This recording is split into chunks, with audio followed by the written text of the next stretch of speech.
Welcome guys, in this video, I will share with you my top 100 tips and tricks that you need to know as a PUBG mobile player, and I hope these tips will help you to become a better player in this game. Whenever you're fighting in an open field, don't remain focused on the same enemy for too long. Try to look around and pay attention to your surroundings because gunfire attracts your enemies like nothing else in this game. Here is an example: what will happen if you don't care about your surroundings while fighting in an open field. These guys are too busy fighting with their opponents and didn't even bother to spot a moving car in an open field. This is also known as tunnel vision. Tunnel vision is basically focusing on the same enemy for too long, and this is what exactly happens if you are in tunnel vision.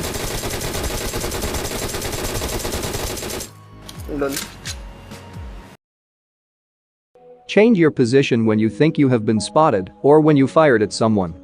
When you kill an enemy or fire at someone, you will make a gunfire sound which will reveal your intel or location.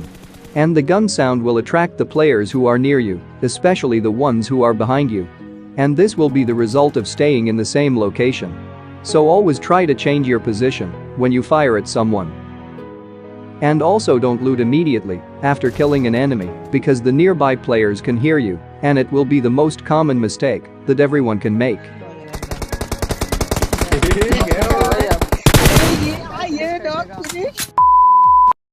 Always leave one bullet in your magazine in order to reload faster. For example, we have here M416. If we reload from 0 bullets, it would take us 1.5 seconds. But if you have 1 or more bullets in your magazine, it would take 1.3 seconds to reload. So this would save 0.2 seconds, which may save you in some situations. But if we take a look at weapons like DP29 or M249, the difference would be bigger. To fully reload, DP28 would take 5.4 seconds, and when you leave 1 or more bullets in the magazine, it would take 4.4 seconds, so it will save you about 1 second in reloading time. And this trick will definitely help you in some situations if you can remember. If you jump down from a high place, you make a sound. But if you punch while jumping down, you won't make any sound. Few examples. The enemy is punching while jumping. No sound. Jump without a punch. You can hear the sound. When you're traveling to zone in a vehicle and when you want to heal, you have to stop your vehicle and heal. This takes around 3 to 5 seconds, and sometimes more if you press the reverse button to stop the vehicle. The best thing you can do is change your seat and start using first aid kit or any heals. This is the fastest way to stop the vehicle, and this will save few seconds. Be unpredictable. Use tactics that people never seen before. Don't use the same strategy as everyone else. It may work sometimes, but it won't work always. So come up with your own strategy, and your enemies will be dead before they even understand what happened.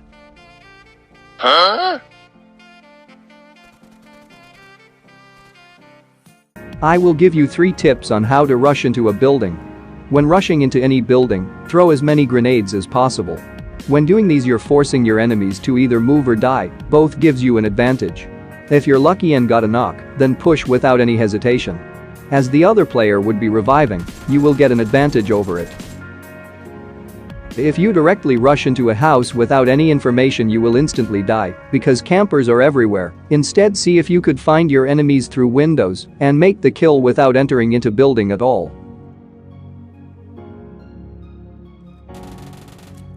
But sometimes your enemy will be very well aware that you're out there wanting to kill them, and they won't just peek out from the window allowing you to kill them. But in these situations, you should always keep changing positions, and it will confuse your enemy. If you think your enemy is camping on the first floor, try to get the high ground and see if you could find your enemies from nearby buildings. And the best trick here is the fake grenade trick. Throw a smoke grenade, and when the enemy hears the grenade sound, he will be forced to move as it might be frag grenade. Push immediately to find your enemy running away. And the next tip is one knock push strategy. This strategy is used by many pro players. As soon as you knock one enemy, just push with your full squad because they have one man down. Their gunpowder would be low, so you can take advantage of it. And this strategy is powerful in the close and mid-range, not effective in long ranges, but still, you could give a try, but the enemy will be revived. Suppose you're in the middle of a gunfight and your health is so low, so you have to use health kits to heal up, but you're covered by multiple enemies. So in this type of situations, you have to throw the Molotov in the entrance area, where your enemies will most likely to come from. Anyway, the Molotovs will burn for about 9 seconds, that's enough time for you to use the first aids. But even if the players came through the Molotov, they will lose about 80 to 90% of their health, so you can kill them easily, or some enemies will get knocked immediately. If you want to shoot a moving vehicle from a house, just jump on the window and crouch, or prone depending on the distance and situation, and start shooting. In this way, you will get a much better view and angle, so it makes easier for you to kill them. Always focus on the driver, taking down the driver is always the priority. Because once the driver is taken out, the car will hit the brake and stop. The other guys would have to react quickly to take the driver's seat or to do anything. If you have a full team, then it's easy to spray down the vehicle, but the driver is always the priority. Of course, you can blow up the vehicle if you have full team, it's a lot easier. Don't stand still, no matter which place you are in, you can still get shots from any direction, so always keep moving, especially when someone is trying to snipe you, it will be very hard for them to hit you. Tip number 6, bait your enemies with loot. This trick works best when two different enemies are fighting, and one wins the fight and goes to loot them. It is your time to kill the enemy while he is looting peacefully.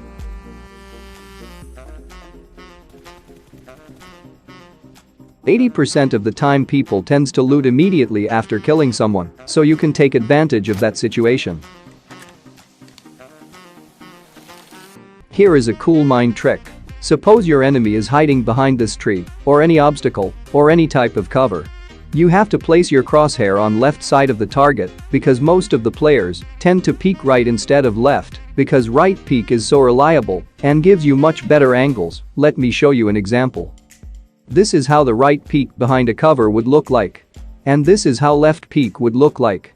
When we compare them side by side, you can clearly see that right peek has more field of view compared to left peek, so most of the players will use right peek. So aiming left side, or placing your crosshair to the left side of your target, and pre-firing will give you an advantage. Because these game characters are right-handed, if you observe carefully. Pre-aiming, or pre-firing. We talked about this in my previous videos, and I gave some examples, but now I will give you even more examples, and if you understand that, you can pretty much instantly react to your enemy's movements and pre-fire at them. Here are a few pre-firing tricks in bootcamp that might help you, and I hope it will give you an idea on how you can pre-fire with these examples. If you see your opponent running in this way, you can simply pre-fire at the next window like this. And similarly, when your opponent is running in this way, just aim for the next available window like this and pre-fire or manual fire. If you see that your opponent is running towards this way, then aim for any of these 3 windows. I would recommend second and third windows and start pre-firing to surprise them. And even when your opponent is running into the house to escape from you, you can still shoot them through the following windows. Example like this. I hope you understand this method. If you did understand, then you can do some crazy pre-fire that your opponent will never expect, and it will surprise them. If you exit or jump out from a vehicle at more than 100 km speed, you will lose almost 80 to 90% of your health, sometimes you might die. So what if you exit or jump out from a moving vehicle at around 50 km speed? You will lose around 30 to 40% of your health. The best way to exit from a vehicle without losing any health is below 30 km speed. So always check your speed when you are about to exit from your vehicle. If you exit at more than 30 km speed, then you will start losing health. Always switch to first-person mode when jumping out from the windows. This is the third-person view, your body will block most of your view. And now to the first-person mode, you can clearly see the player. When we compare it side by side, you can notice the difference by yourself. In third-person mode, the character's body will block half of the view. Whenever you're camping in corners like this, switch to FPP mode to get some extra view.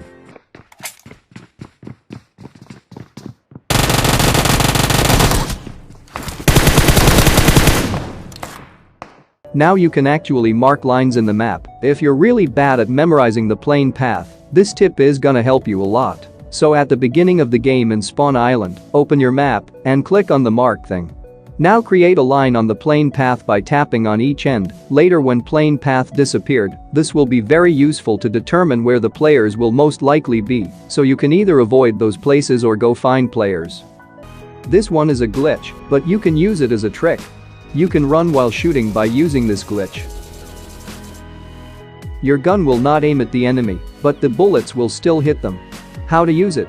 But in iPhone or iPad, this trick will randomly activate while switching between guns. I still have no idea how this works in iPhone, but I use iPhone, and it randomly works. In Android, you need to hold the fire button and open recent apps, and quickly open the game, and now you can run while shooting. If you see a bot with vest and helmet, don't just shoot that bot in the head or in the chest. Shoot in the legs in this way. You can kill the bot without damaging the helmet and vest, which can be useful for you. And the next tip is for gyroscope players only. Having a different sensitivity for sniping and spraying is really helpful. Change your sensitivity when you want to snipe and change it back to normal after. This may be hard at starting, but you'll get used to it. How to spray down enemies in a moving vehicle. If your enemy is driving the vehicle towards you in a straight line, then it's really easy to take them down.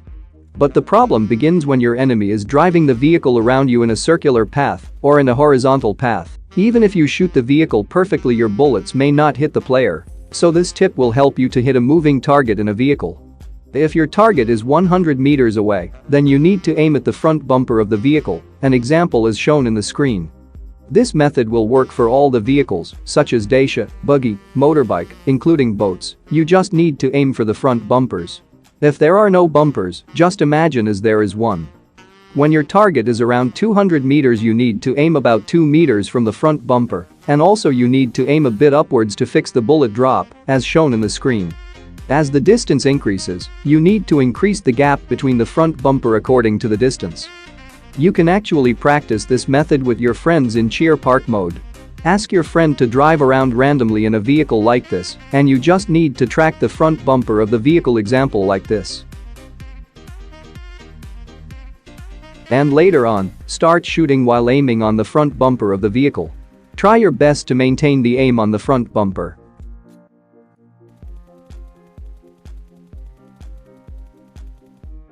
Here is the handcam part on how I track the vehicles. I use full gyroscope, so I totally depend on gyroscope for vehicle spraying, and this is how my hand movements will look like. Sometimes I might rotate my body in order to spray down the vehicle. If you're a non-gyroscope player, then it will be very difficult to track the moving vehicle. You need to drag with your thumb finger in a certain direction while also controlling recoil, which is pretty hard. Zigzag running. By running left and right while someone is shooting at you, zigzag running will help you by making harder for them to hit you. They will be confused about which side to shoot. So always do zigzag running when you getting shots. Maybe sometimes jump. And to look backside, use free look. It will help you to look back while running. Whenever you are trying to do the third party to someone, if you see someone knock, just confirm those kills. You'll get those kills, not the enemy who knocked them. It's like stealing kills, but worth it, because you are getting free kills by stealing their kills.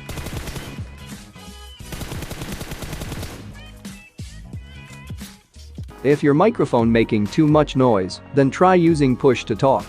To use push to talk, you need to hold on the push to talk button, and it will show you some arrows while it's working. Do you know that painkillers weigh the same amount as the first aid kit in your backpack? Do you think the first aid kit will be much heavier? But the painkiller is quite heavy in your bag. Painkiller is worst boost item in my opinion, because it takes up a lot of space in your bag and extremely long to use, and also not very efficient. I recommend carrying energy drinks because you can take 2 energy drinks and it doesn't take as much space in your bag as a painkiller and gives you a little bit more boost than a single painkiller. To see your sniper shots after shooting, you need to hold scope and fire button both at the same time and release them to release scope. By using this trick, you can see where your bullet is hitting on your enemy. Learn to use lean function. Leaning right next to a wall will help you to hide your head. Sometimes your opponents can see your head while you're crouching next to a wall. So here is a comparison between normal crouch and crouch plus lean.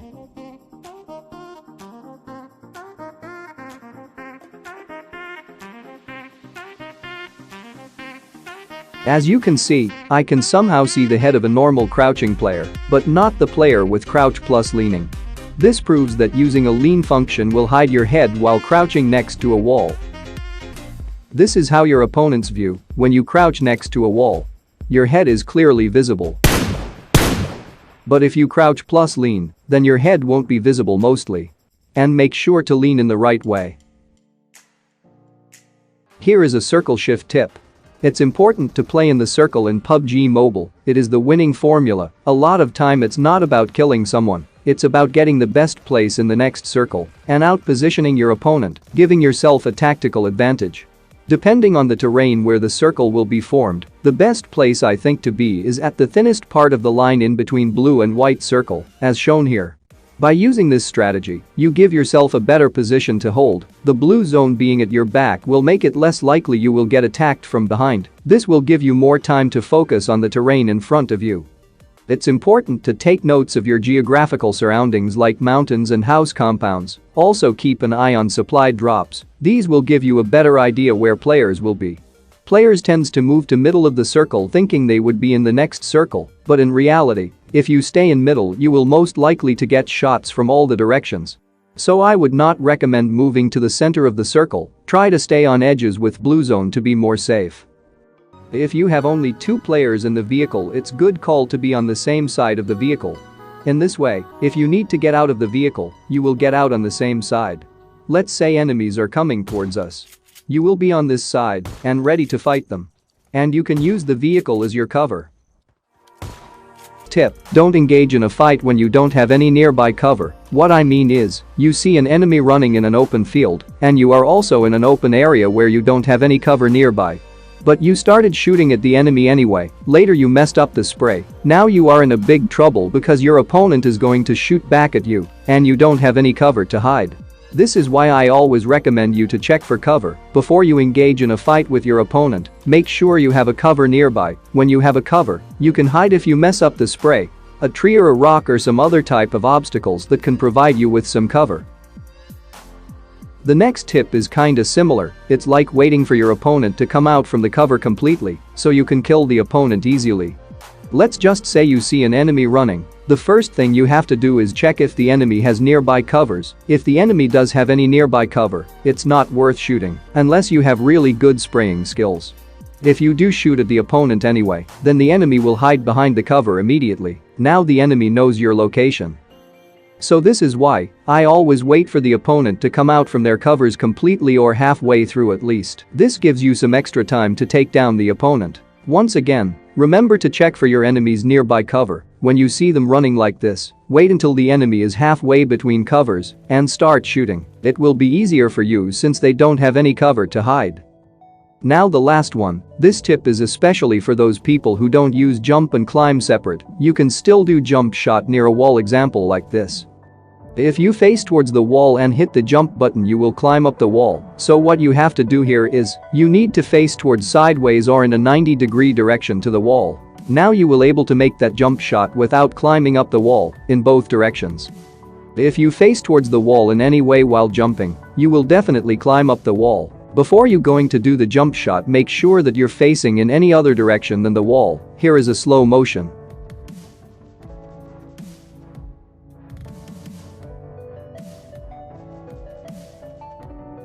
The best way to stop a vehicle is by drifting either right or left. You need to use the brake and choose if you want to drift left or right move buttons to drift. You can also stop the vehicle by changing seats. How to do a perfect flank. If you successfully do a flank, then you will achieve a position advantage over an enemy. Suppose your team holding on this left building and your enemies are holding on this right building. If you rush directly, then you only have a 50-50 chance of winning and losing the fight. But if you flank, then you have a higher chance of winning the fight because of position advantage. Here is an example of how you can perform a flank.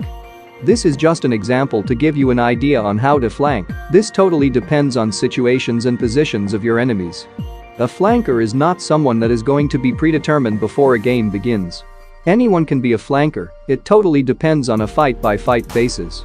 The idea of being a flanker is simple: get in a fight, and if you have an opportunity to flank, then take the chance. As your team gets used to this more and more working together, then you will able to quickly realize when you are the player in the flanker position. Don't hesitate to push fast and kill your opponents. If you're playing with squads, then learn how to sandwich your opponents. This will increase your chances of winning the fights. For example, this is your opponents at this location, and your team fighting with them in this marked location. The best thing you can do in these situations is by sending your teammate to flank. If you manage to flank right behind your opponents, then you can have higher chances of winning the fight.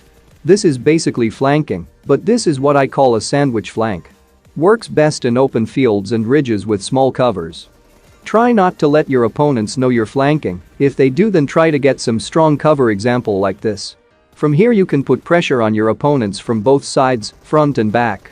And I'm sure you can win almost any fights if you manage to sandwich them correctly. Moving while looting is extremely helpful movement. It just saves your life if anyone shoots you with a sniper rifle. I think most players know this by now. To do this movement you need to move your joystick left and right, while looting crates is going to prevent you from getting easy headshots. You can also do the same movement while healing, but you need to add crouch to the movement. How to handle the panic situation? Well, the best way to handle the panic situation is by getting used to it. What I mean is, if you put yourself in panic situations, then you will know exactly what to do and how to handle that situation.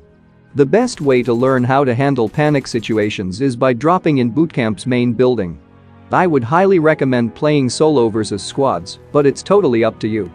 And once you land in the main building, try to get some kills. Don't be afraid to fight. If you're afraid or scared to fight, then you're at a massive disadvantage. The best way to learn this game is by putting yourself in danger. And as I always say, stop worrying about your rank and KD. Rank means nothing. It's a variable for the matchmaking system to properly place you in a match where you and your enemies are at the same skill level. If you die, you die. You can always start a new match and drop at bootcamp again and again until you kill everyone in the bootcamp. If you ever fighting against sniper, try to use peek jiggle movement. Peek jiggle movement is using peek left and right continuously. This is going to prevent you from getting an easy headshot. Because while doing peek jiggle movement your head is moving continuously, which makes harder for your enemy to hit you. I will give you 3 reasons why you should carry pistols. 1. It doesn't take up space in your backpack. But you need to disable auto pickup ammo for all the pistols. 2. You can carry extra scopes like red dot and holo sight for your teammates, and it won't take up space in your backpack. 3. You can also carry laser sight, which can be used in most of the assault rifles and SMGs to increase the hip fire accuracy, and still it doesn't take up space in your backpack. And if you could find Scorpion, it can carry vertical grip and half grip, which would be best in my opinion if you constantly change between grips. Learning weapon sounds is extremely valuable. This is helpful in so many cases, determining what weapon your enemies are using and deciding whether to rush or not. And also, if you hear AWM sniper sound, it is better to stay safe instead of taking a fight against a most powerful weapon. Even picking up on the sounds of the suppressed weapons is a really helpful skill in this game. You can speed up learning of this skill by playing daily, and if you have enough hours in this game, you're just going to recognize most of the weapon sounds. Anyway, moving on to the last tip. This is kinda like a training drill. Many of you been asking me about how to shoot from a moving vehicle, example like these. You can actually practice this in classic mode while traveling in a vehicle. You have to randomly choose your target. It can be either a tree or rock or other some random obstacles, and then track them at first, example like this. And if you got extra ammo, you can start shooting at the random targets, so you can practice the recoil controlling as well as tracking the target. I practice in this way a lot, and this improves my tracking ability, and shooting from a moving vehicle is a really great skill to learn. Moving on to the tip number 3, this tip is about aim assist. If you don't know how aim assist works, it simply drags your crosshair or your aim towards your enemy, example like this. Anyway, after some testing with aim assist, I found that aim assist will work at its full capacity only when your enemy is standing like this. As you can see, the aim drags itself towards the enemy. But when the enemy is crouching, the aim assist doesn't work at its full capacity. It doesn't drag the aim towards the enemy like it used to do before when the enemy is standing. So it doesn't mean the aim assist won't work when the enemy is crouching. It does work, but not as effective as it would be when the enemy is standing. Here is the side-by-side comparison. When the enemy is standing, the aim assist activates immediately and instantly, but when the enemy is crouching, the aim assist will take some time to activate. And when the enemy is proning, the aim assist may not work at all. So what I mean is that the aim assist will work at its full capacity when the enemy is standing, and when the enemy is crouching, the aim assist will not work at its full capacity. It takes time to activate itself, and when the enemy is snaking, the aim assist may not work at all. So this shows us that crouching and spraying is a lot safer than standing and spraying, and also crouching will reduce recoil. And when you go prone, aim assist doesn't work on you, so it's really hard to spray at someone when they are snaking, especially in long-range fights. Plus it also reduces almost half of the recoil. Tip number 5. Dead teammates are really useful. They can guide you to get chicken dinner.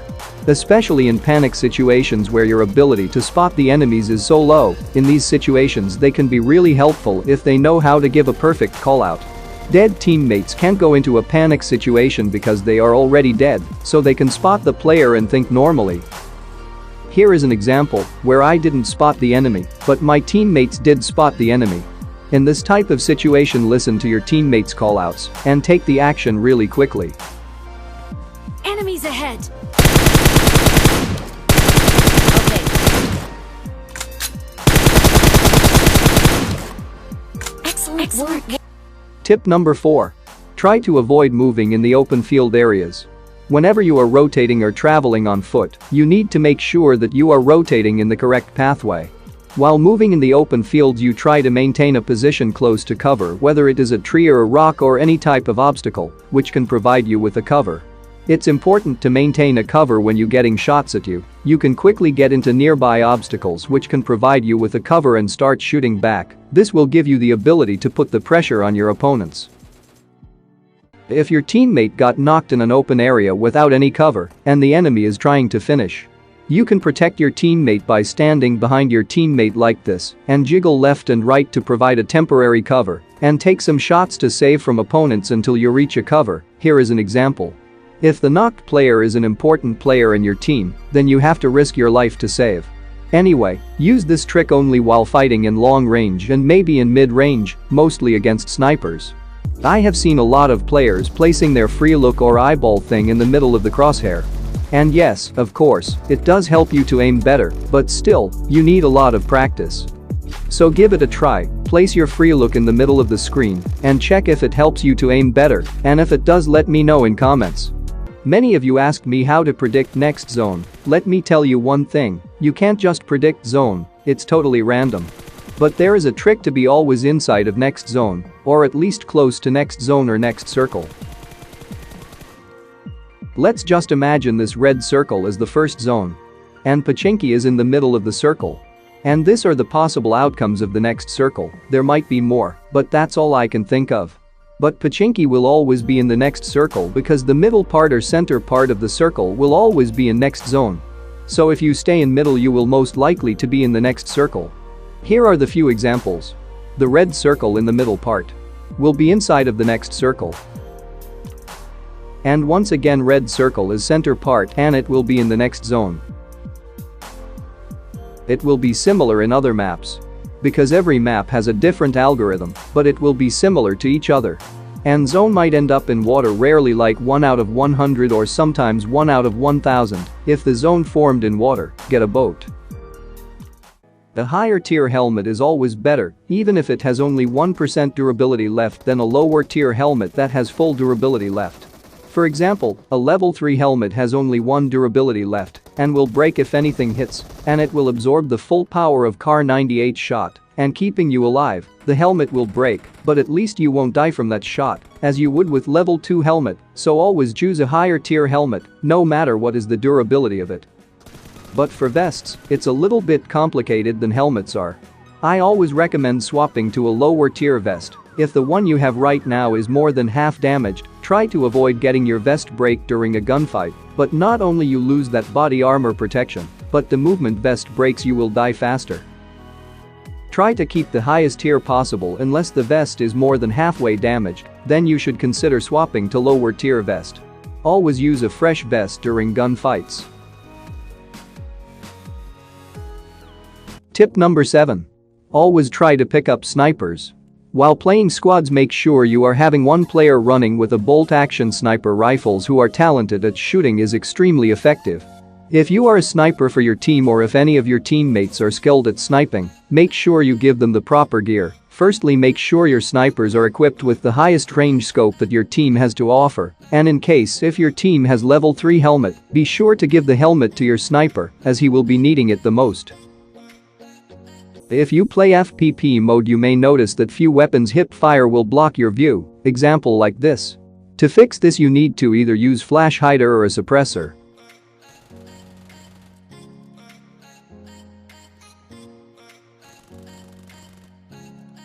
Using a compensator will not fix this.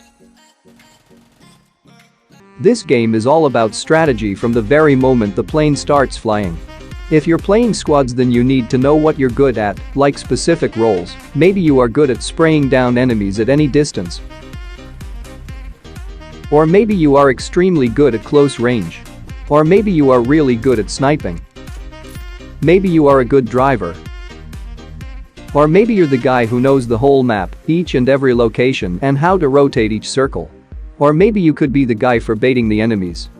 Or maybe you can be the guy who uses smokes and grenades really well. Or have a great mind for how to flank your enemy.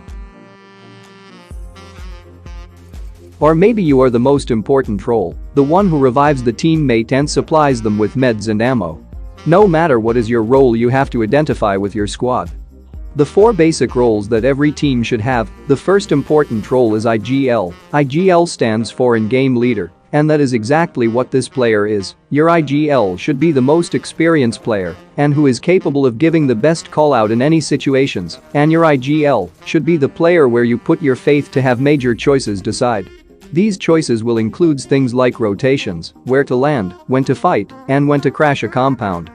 The second important role is supporter.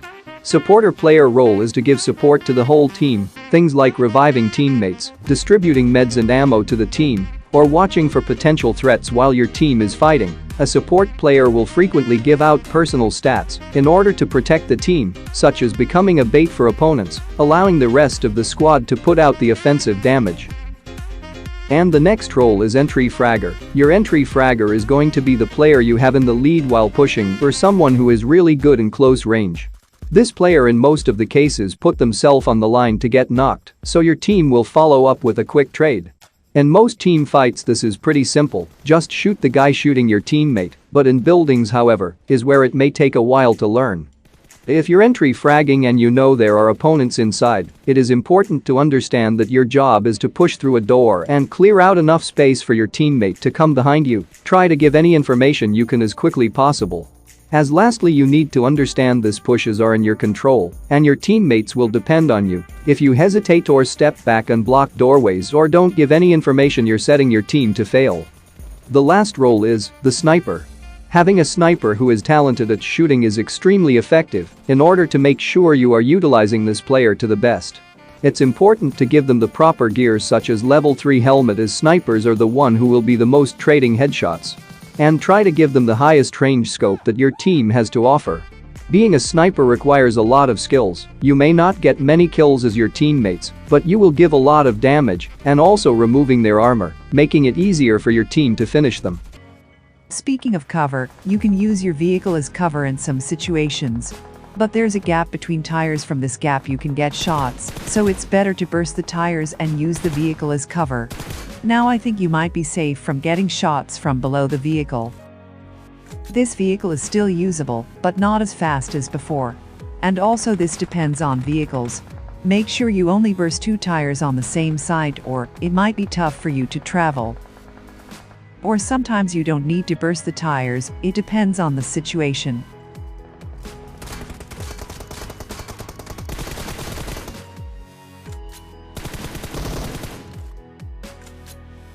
Do yourself a favor by having the same weapons in the same slot every time. Let's say you're carrying M4 and a sniper, and you have M4 in slot 1 and sniper in slot 2. In that way, whenever you want to snipe someone, you will know sniper is in slot 2, and also it gives you muscle memory to understand easier. Try to take advantage of TPP. For example, here I used my peek to get some extra view to spot this player on the top of the house while not exposing my body.